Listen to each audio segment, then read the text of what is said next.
So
welcome guys to day 5 of the public practice.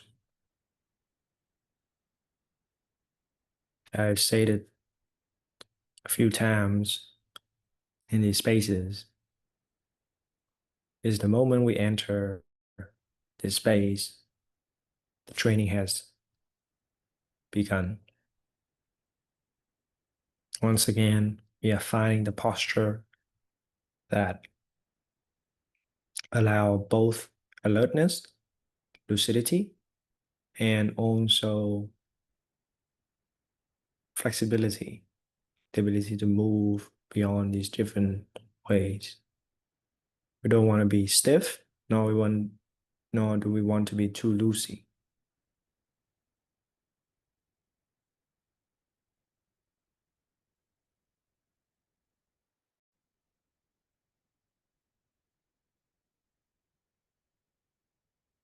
And today,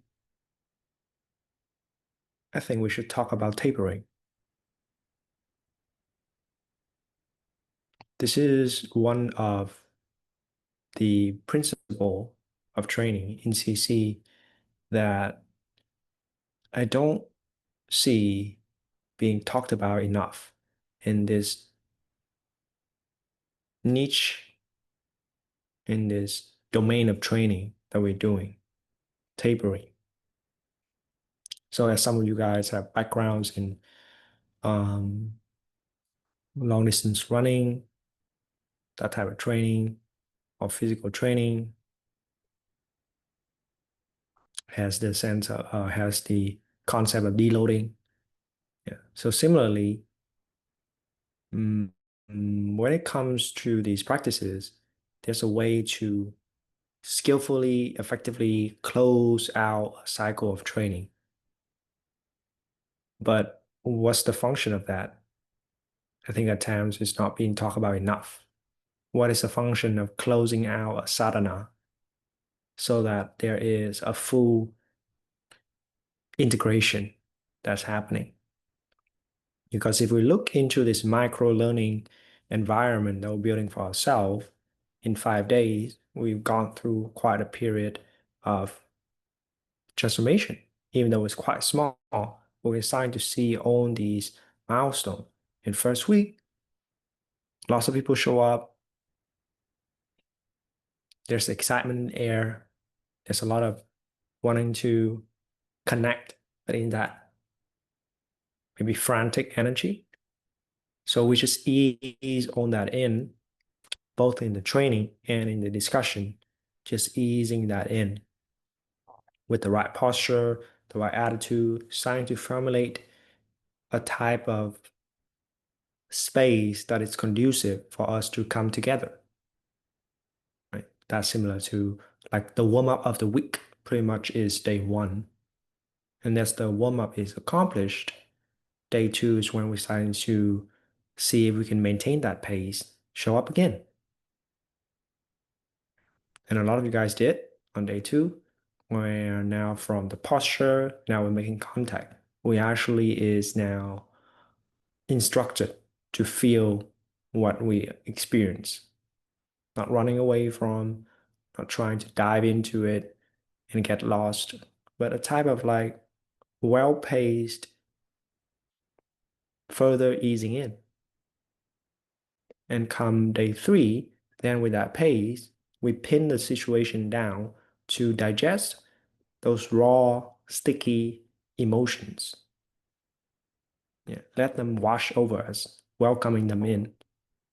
And day three was quite challenging. And some of you guys are sharing that day. There is emotional stuff started to come out. Yeah, being pinned so that you don't even have any type of fantasies going on in a session. It's just raw emotions that you are processing. And perhaps that's the more direct approach that more so often we see so-called spiritual practitioner just want to avoid those type of work. I want to feel good. Okay. So then work through the so-called feeling bad stuff. So then you feel good. But I just want to feel good.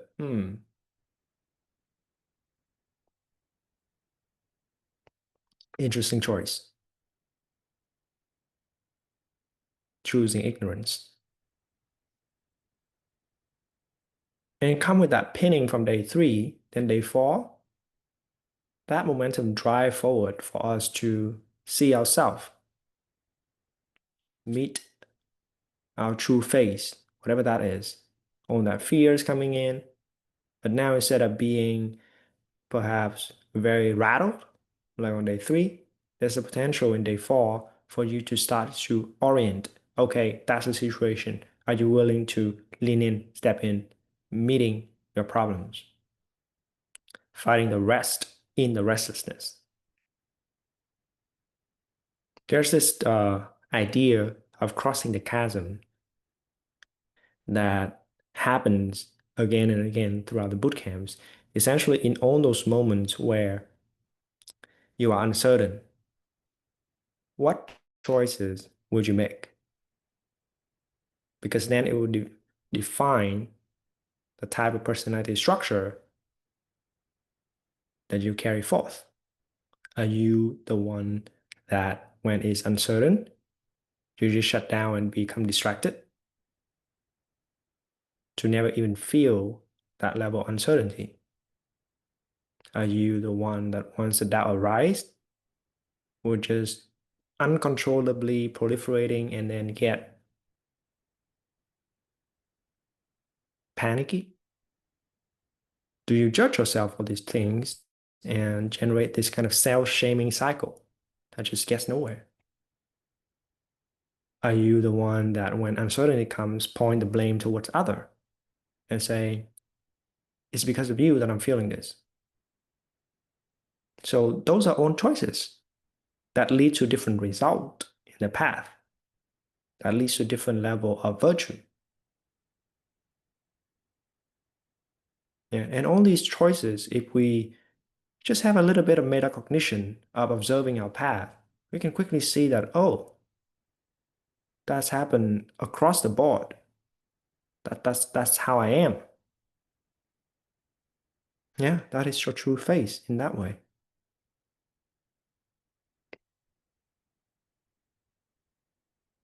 So when we meet that, we have the option to choose anew, to make friends again with those shadow, to bring peace to what was previously raging war.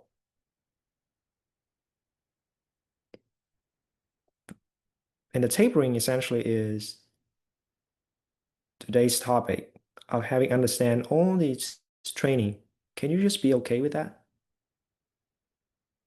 With this entire thing, with all the problems that you bring to the table, with your ability to pace or the lack of ability to pace, all over the place, become distracted, can't hold your attention, being confused, don't understand what's going on.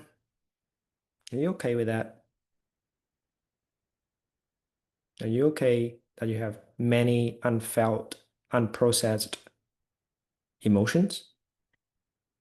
Are you okay that when push comes to shove, right now you don't have what it takes? Are you okay?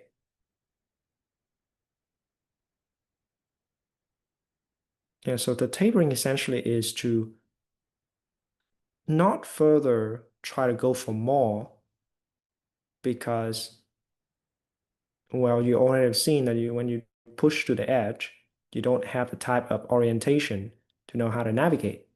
So if you're going to push more, you're just going to visit that again and find more that you don't have what it takes to navigate that.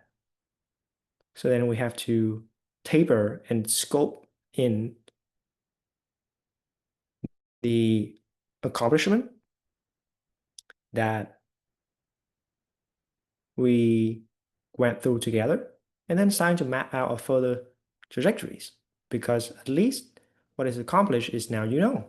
Now you know how you are. You're not naive or ignorant anymore about the type of work it takes for you to get what you want. That desire, that longing for truth, that desire, that longing for to be recognized. We're recognizing you, that you're unfit.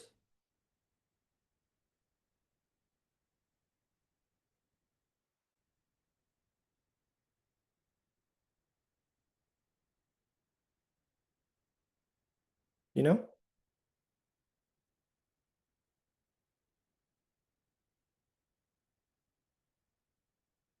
Because I see that a lot of these principles have already been embedded by the environment around us. On these design thinking process, where at first you have a pure intent, you sense that this is the direction, the goal that I want. And you go and you do analysis, right? You want to understand the stakeholders, the context. Okay, if say I want to um, process and work through my emotions. Okay, what's the perspective? What's the context for this? Am I going to go to Buddha Dharma? Am I going to go to Western psychology? Am I going to go to somatic body base? Am I going to go to see the connection with my nutrition to these? All these different contexts, we're starting to map out, map out, map out. And then like, okay, I'm starting to see more and more. Right now, I'm starting to collect the data to have a bigger picture of what's going on with my emotions. And from that, we're starting to draw insight, right? We're starting to have further understanding of our situation. And from those further understanding, we're starting to frame solution, frame potentially different ways of maneuvering, different ways of relating to our situation. And then we're starting to realize those insights into actual actions and habitual changes. And we finish a design cycle and then we go again. What's the new intent? It's happening everywhere. It's how they design the iPhone. This type of thinking that iteratively work on itself, continuous improvement is pretty much this species' greatest strength. They can build Wi-Fi out of mud. Give them enough time. But when it comes to this so-called spiritual path, we just don't apply that kind of thinking. We just don't apply that type of very thorough discerning about, okay, what exactly are we doing here? Then we fall into all kind of traps. Posturing trap. Oh, I have some experience. Now I got to tell people about it. Do you really have to tell people and make this a career? Do you really have that type of like I don't know, being compelled to share the good word of meditation? Is that actually what you want? Because like if we look into it, what does it entail? It entails a certain type of lifestyle, a certain type of expectation. It entails a certain squeezing. And now you have to perform, perform, perform. Oh, you're a meditation teacher. You're not supposed to feel that. You have to deal with that type of inquiries from other people. Do you actually want that? Like all these things that we just, oh, I don't even think about it. Just go with it. Yeah, exactly. Completely captured by just different position of conceit. Never really having the tapering to slow down and take into what is rightfully achieved and recognized and starting to have strategies.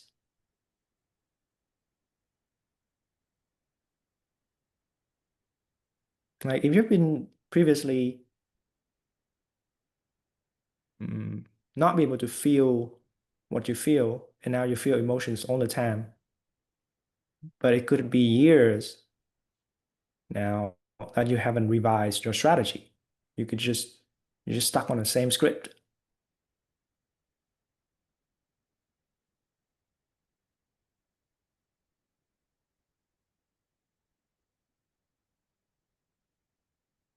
Because one of the thing in methodology in CC that our head coach mentioned to the team in about 1 year ago is that pretty much that we need to develop our intellect as well, our yogic intellect, how we are seeing, recognize what is going on in our life, in the world around us, not being captured.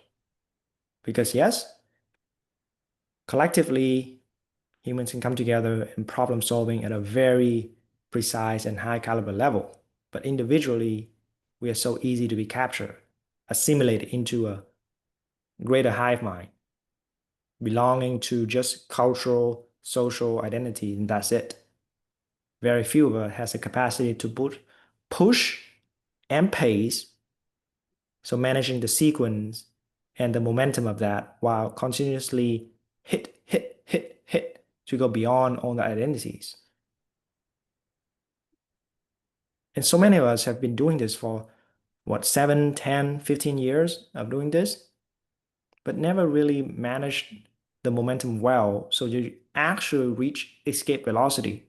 You actually renounce from the dynamic that no longer works anymore. It's like, I just decided to stop being lonely because I don't care about your approval anymore. It's not, just cut it. Just renounce. They don't get it. It's okay. Or like, oh, in actually to do this spiritual pursuit, I need to get rich. I don't have money. And I actually need to work a job effectively. Because if I don't have money, I'm dependent. And I don't have that kind of, I don't know, lumberjack skill to just go into the wood and like build a cabin and like survive by myself. I don't have that kind of skill, nor am I interested in building that. I like the amenities. I like the niceness and modernity, but that needs money. That needs to be playing the game. So, oh, actually the most so-called spiritual thing for me to do is go applying for that banking job.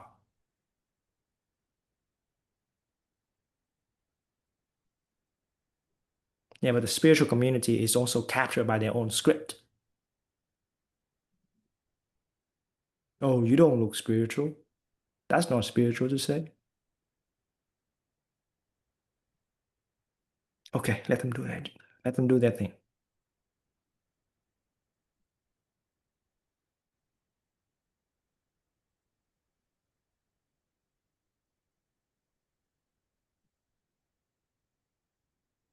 So this authenticity, this being yourself, is the capacity to renounce the entire world, loved ones, spouses, children, close friends, career, all of it. that you cannot be bought or captured.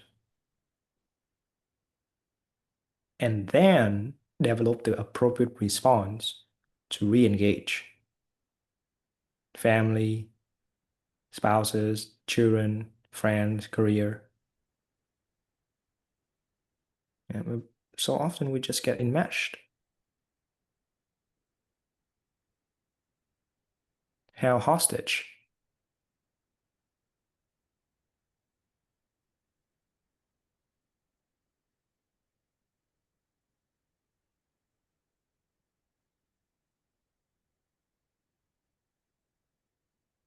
You literally have to carve out your own space for this work to be possible.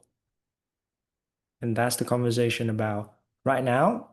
Let's say you want another realization, you just don't have the merit for it. And your life is just not there yet. It needs more work. And it's very practical stuff like what we just talk about. But all this understanding comes back to that design thinking, seeing a cycle of training. Like, oh, I'm going to do this for a while. So I'm going to scope 3 months in. I'm going to train like this. And then at the end of that 3 months, I'll have more data about myself in the path to re-strategize again and again and again and on this go. So right now, I can't even see next year because by that time, I would have further information, but I can also see the trajectories and I'm okay with relying on different version of myself to carry the torch. Because if I understand self-emptiness, not having an inherent self, then that means multiple versions of beings are working together into that trajectories, one after the other. Because it's not just heart here and mind here, its own heart or its own mind.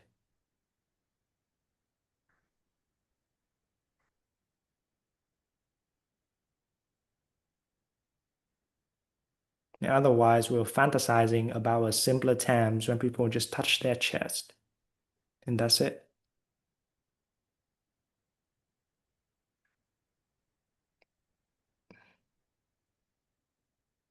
And then completely confused and unaware of the forces at play that control you, that bind you, that capture you. Yeah, very simply, that's how abuse happened, right? You thought that they had the best interest at heart, and they are the teachers, this is the spiritual core communities. So most likely, this is great. I finally found my safe haven.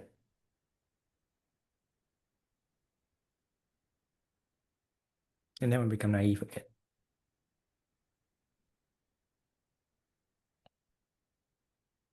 So for a lot of us, at this point, if we've been doing this design thinking of easing in, keeping the pace, reaching the peak, deciding to cross over the chasm, and tapering, enjoying our fruit of labor for years and years and years. It's just very obvious to you that you can improve your life. You have that ease about you. If you haven't done that, life feels still hostile. It still feels like an unoccupied place. Like you just don't feel belong.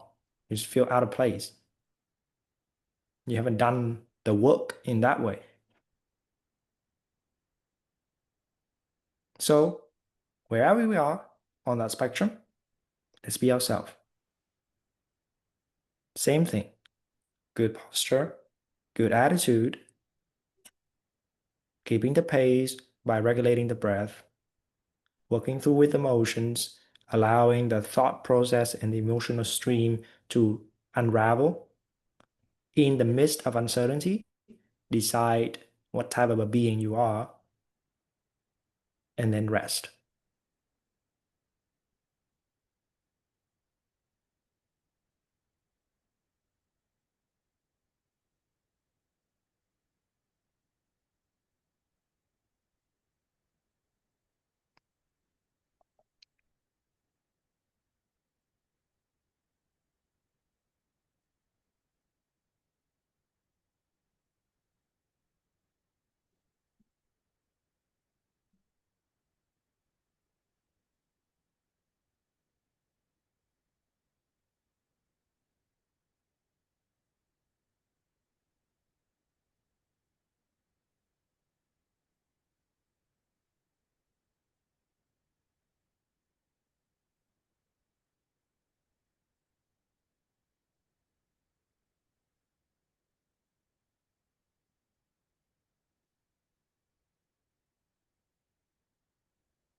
aspirations,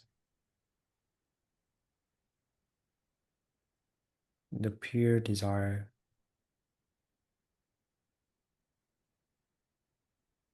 to continue to grow,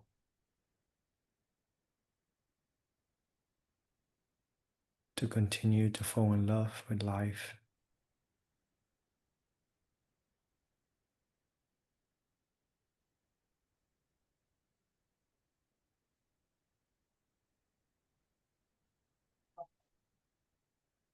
So that even right now, when you take a full, honest look at your life and your situation, and recognize that the conditions for continuous recognition is not there yet. You get lost, you get scared, you get confused, you get arrogant, you get absent-minded. It can be very frustrating that you know you've tried so much in the past to change, but the pattern repeats itself.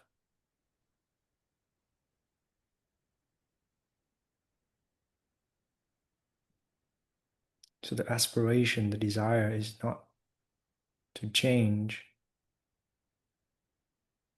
not at this level,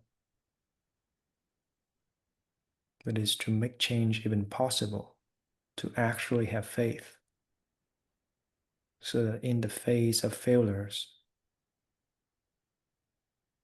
you're unfazed, you won't forget the mission.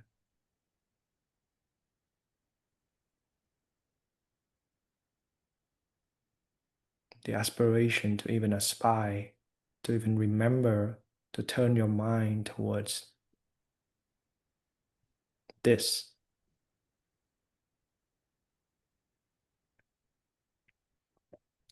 To turn the mind towards its own recognition, towards its own face. To aspire to actually build a foundation that will make it impossible for you to not realize failure is not an option.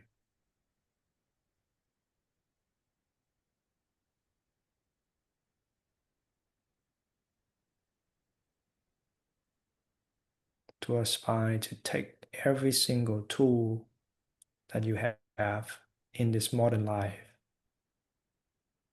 and synthesize them together for the singular purpose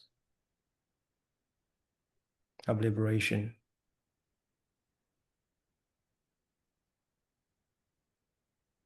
No parts get rejected.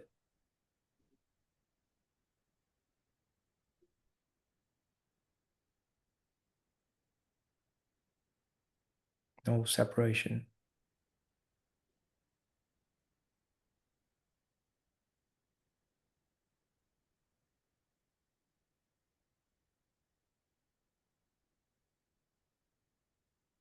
The aspiration to pin the uncertain future with determination. I'll get it done. I'll do it scared. I'll do it confused. I'll do it terrified. It doesn't matter what I feel.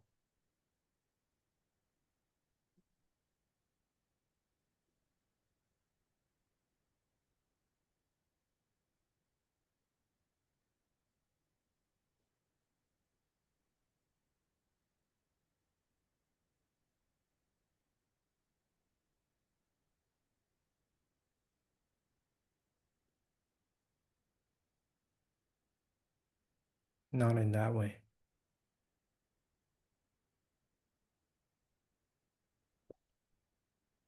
Because what I am is beyond all extremes of emotions, of views, of dispositions,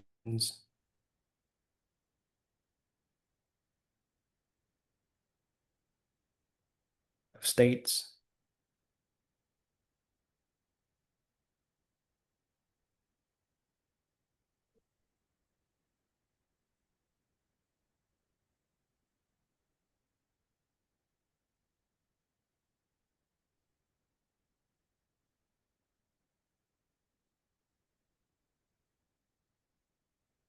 And may I always enjoy the fruits of my labor. So as I'm opening my eyes, I'm taking in the fruits of my labor, all the choices that have led to this moment. My house, my place, this training, the people here.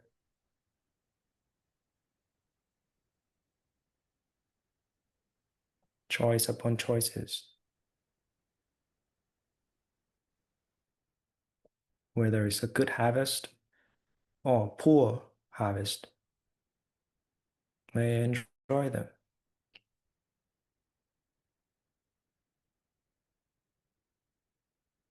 In that way, life's pretty fair.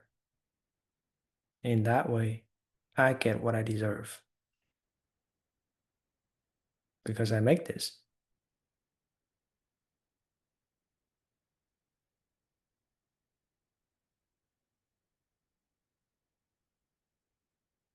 So, realization fitness is this ongoing iterative process where from your intent, you make real. And how efficient and effective that process can be to a variety caliber of your intent, from what I want to eat this lunch to self-emptiness realization and beyond. And can you measurably, demonstrably make it real? Can you actually do the things that modernity loves to do? Prove it, show it.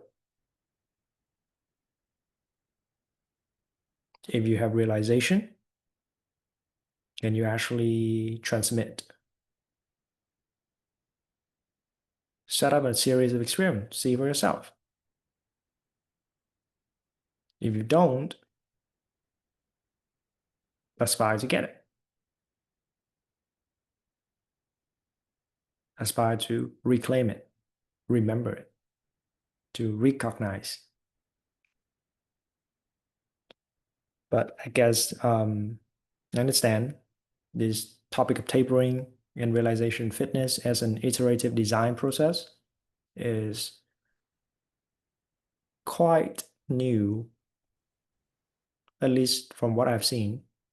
So maybe our mentors and our teachers can help us all make sense of this topic. It's also really a fresh principle that we recently really dialed in on what this means. And hopefully the discussion can be then the space that we can talk about the scoping of our process moving forward. Because understandably, not all of you will be joining CC. Then how do we prepare you guys for productive trajectories moving forward? Yeah. So thank you guys so much for training with me throughout these 5 days. And hopefully this has been somewhat helpful. Thank you.